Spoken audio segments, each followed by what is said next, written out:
Amin. Amin. Makanya saya katakan saudaraku, Natal ini membuat orang yang durhaka berbalik kepada Tuhan.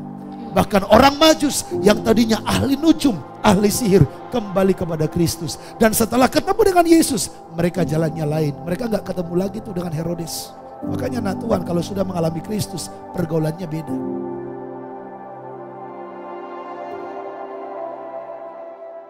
Jadi hari ini kita beribadah ini sedang merayakan bagaimana diberikannya kepada kita Raja, penasihat ajaib, Allah yang perkasa, Bapa yang kekal, Raja damai. Dan saudaraku, lewat adanya Kristus ya di dalam kita, dan hari ini kita ada perjamuan kudus, dikatakan siapa yang makan dari tubuhku, minum dari darahku, aku tinggal di dalam dia, dia tinggal di dalam aku.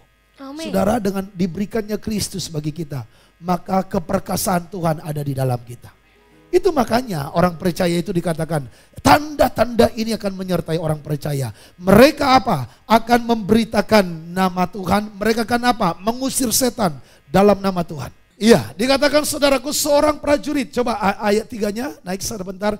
Ikutlah menderita sebagai seorang prajurit yang baik. Nah, kita belajar dulu bagaimana seorang prajurit yang baik bagi Kristus. Dan kita ini adalah prajurit Kristus. Amin. Yesus diberikan untuk kita memang juru selamat. Tetapi saya katakan tadi ada sebutan yang lain. Di dalam makna Natal itu, Kristus itu disebut lambang pemerintahan ataupun raja yang diberikan bagi kita. Nah, kalau Kristus sebagai raja, dia pemimpin, dia komandan. Sikap kita terhadap Kristus seperti apa? Dikatakan yang ketiga tadi, ikutlah menderita sebagai seorang prajurit yang baik. Saudara, karena perayaan Natal, Maria itu rela menderita. Saudara tahu menderita seperti apa yang dialami Maria? Dia dikucilkan oleh orang lain. Waktu itu saudaraku, hukum yang berlaku bagi orang Israel, kalau ada seorang perempuan hamil di luar nikah, hukumannya apa? Lempari dengan batu sampai mati. Nah, saudaraku, merespon yang seperti ini, meresponi menerima Kristus, ternyata Maria itu menderita. Bahkan setelah dia dengan Yusuf bersatu, saudara bisa lihat dia pindah-pindah dari kota ini ke kota ini ke kota ini. Kenapa? Untuk boleh memaknai Kristus itu. Makanya saudaraku, kalau kita mau ikut Yesus harus siap hidupmu dipindahkan dari hidup yang lama kepada hidup yang baru. Amin. Orang kalau merayakan Natal hidupnya harus berubah. Amin.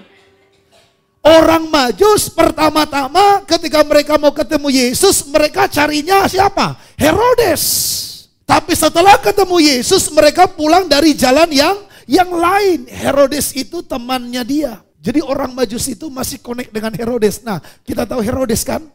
Wah, dia punya niat membunuh Yesus. Nah, orang Majus ini tadinya masih koneksi. Makanya ketika pergi ke daerah orang Israel, mereka ketemunya Herodes, ya. Saudara saya sudah jelaskan, orang Majus itu dalam bahasa Yunani orang magio, ya, yang artinya ahli-ahli sihir, orang-orang nujum.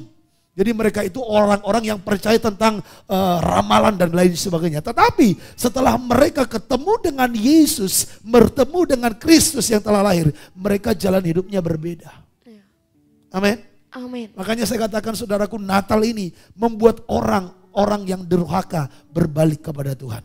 Bahkan orang Majus yang tadinya ahli nujum, ahli sihir, kembali kepada Kristus. Dan setelah ketemu dengan Yesus, mereka jalannya lain. Mereka gak ketemu lagi tuh dengan Herodes. Makanya anak Tuhan kalau sudah mengalami Kristus, pergaulannya beda. Ingat Zakheus ketika ketemu Yesus?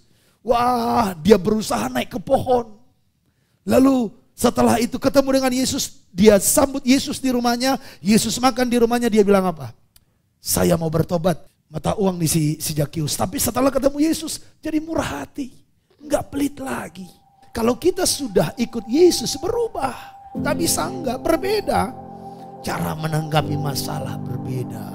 Cara menghadapi persoalan berbeda. Harus ada berbesar hati. Sekalipun dia menyakiti kita tapi kita tidak membalas menyakiti dia.